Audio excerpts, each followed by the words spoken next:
Hey there, it's Kyle from Beyond Boundaries, and in our continued celebration of the 50th anniversary of Earth Day, and this whole week being Earth Week, we're going to continue to highlight and celebrate Virginia's greatest natural resource, which is the James River. And today, in this video, I'm going to talk about really all 346 miles of the James. And you may not know this, but the James is actually broken down into three major sections. You have the upper, the middle, and the lower James. Myself personally, being a Richmonder, and I've lived in Richmond my whole life, I have grown up and really spent a lot of time on the lower James. But I was lucky enough, when I used to work for the James River Association, I actually got to paddle the whole James and really found a love and deep appreciation for this whole river. And I want to highlight some of those features today. So starting with the upper James. The upper James starts way out here in the western part of the state, and it's where the Jackson and the Cowpasture River come together. And it's an area called Iron Gate, and that's the headwaters of the James. And that section runs from Iron Gate all the way to an area called Snowden. And this area is really interesting because it's definitely the most scenic, the most rural of the James River.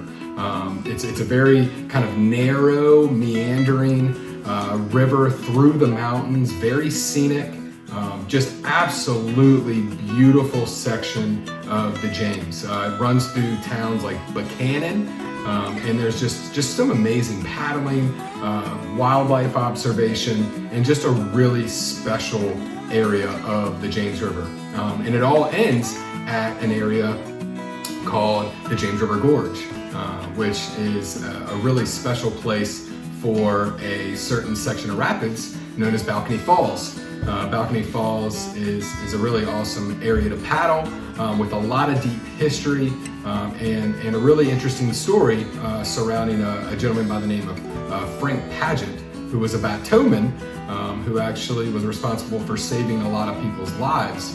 And it's something I definitely encourage you to look into and check out. But that's the upper James. And so now we're going to talk about the middle James. The middle James runs from Lynchburg to the city of Richmond. And this section, really, I think of a couple different things. I think of great fishing.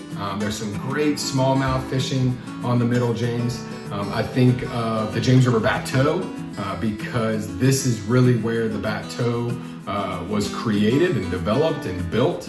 And I think about islands, because this section is full of really small islands right in the middle of the river to really large, massive islands all throughout. So I want to highlight a little bit about the James River Bateau. So the James River Bateau, if you haven't seen a bateau before, I definitely encourage you to look it up.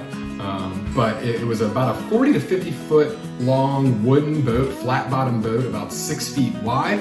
And this was what folks used to transport goods from Richmond and actually upriver and to areas where we needed to get goods kind of distributed, primarily tobacco.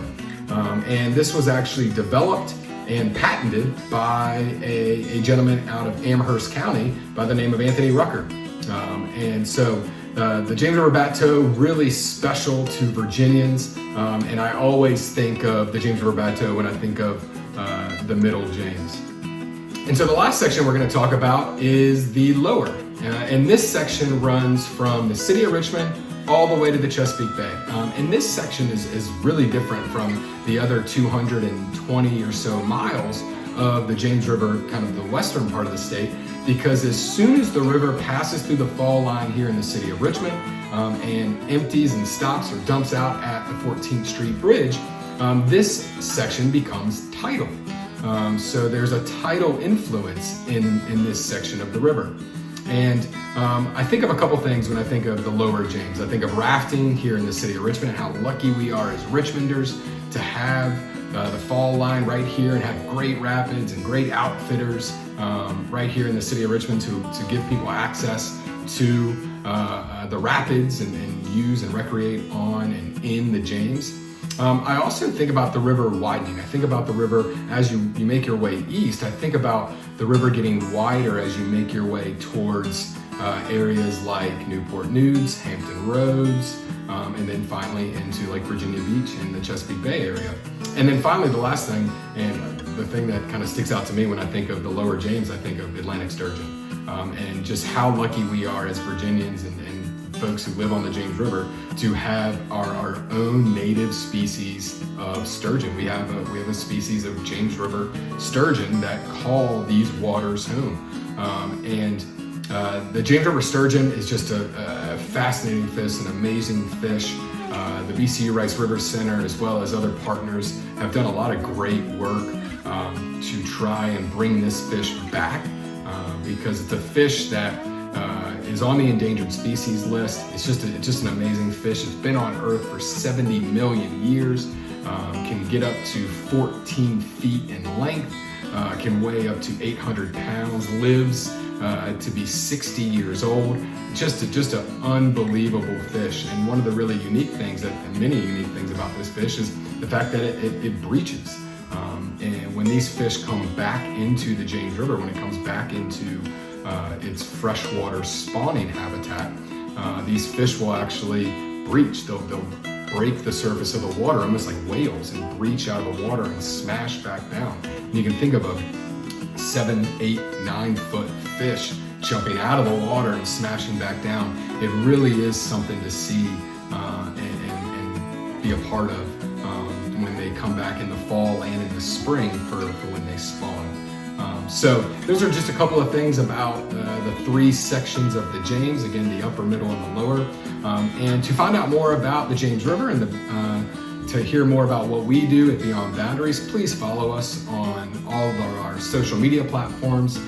Beyond Boundaries RVA, that's on Instagram and Facebook, and continue to come back to YouTube and watch our videos on YouTube, as well as visit us on our website, beyondboundariesrva.org, and get out there and use the James River and love it and appreciate it.